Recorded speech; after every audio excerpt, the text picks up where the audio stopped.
একবার বিমানবাবু বাংলামালায় বাংলা ছেড়ে পালা বলে একটি মন্তব্য করেছিলেন এক বিচারপতি সম্পর্কে। কার্যত এ নিয়ে পশ্চিমবঙ্গের রাজনীতি তোলপাড় হয়ে গিয়েছিল। প্রশ্ন তুলেছিলেন, প্রবল সমালোচনার সম্মুখীন হয়েছিলেন তদানীন্তন শাসক দল এবং বিমান। কিন্তু আজকে দেখা যাচ্ছে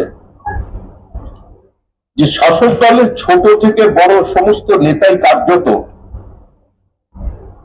লোয়ার জুডিশিয়ারিকে নয়, সরাসরি সুপ্রিম কোর্টকে আক্রমণ করছে। একজন সাংসদ, নির্বাচিত জনপ্রতিনিধি এবং আইনজীবী, তিনি কার্যত সুপ্রিম কোর্টের অথরিটি, সুপ্রিম কোর্টের প্রভিটিকে চ্যালেঞ্জ জানিয়ে ফেললেন। রাজ্যের মুখ্যমন্ত্রী একটি সাংবিধানিক সংস্থার কাজকর্মকে কেন্দ্র করে সুপ্রিম কোর্টে গিয়ে কার্যত তিনি জুডিশিয়ারির উপরে পলিটিক্যাল প্রেশারকে মান করার চেষ্টা করলেন, যেটা যে কোনো গণতান্ত্রিক ব্যবস্থার পক্ষে অত্যন্ত বিপজ্জনক। দুর্নীতি আর তৃণমূল কংগ্রেস কার্যত এখানে সমর্থক। যেদিন সরকার আসে সেদিন আমাদের রাজ্যের ঋণের পরিমাণ ছিল 1,92,000 কোটি টাকা। আজকে সেই ঋণের পরিমাণ বেড়ে 7 লক্ষ কোটি টাকা অতিক্রম করেছে। এবার যে অ্যাসেট জেনারেশন বা ক্যাপিটাল এক্সপেন্ডিচার দিনের পর দিন কমেছে।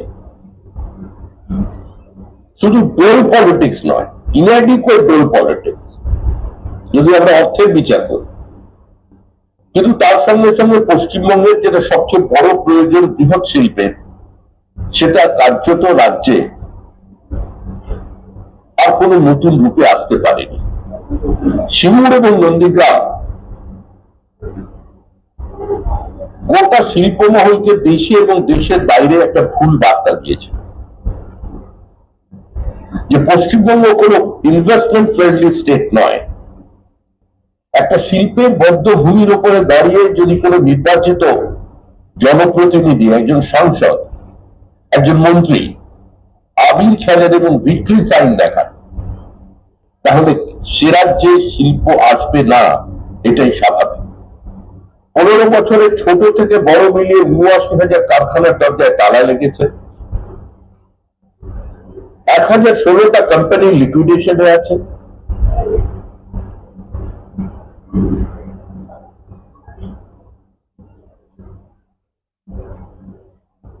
আমাদের রাজ্যে 6,300 বেশি কোম্পানি, তারা তাদের হেডকোয়ার্টার এখান থেকে শিফট করে অন্য রাজ্যে নিয়ে চলে গেছে। বেঙ্গালুরুর দ্বিতীয় কথ্য ভাষা আজকে বাংলা, কারণ আমাদেরই মেধাবী ছেলেমেয়েরা আজকে বেঙ্গালুরুতে চাকরি করছে। এ রাজ্য থেকে কার্যত এক্সোডাস শুরু হয়ে গেছে। Exodus of merit, exodus of capital, and exodus of labor.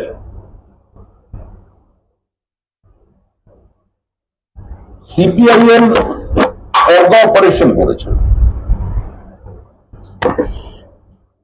পর্দা অপারেশনের সুফল কুফল নিয়ে অন্য বিতর্ক হতে পারে,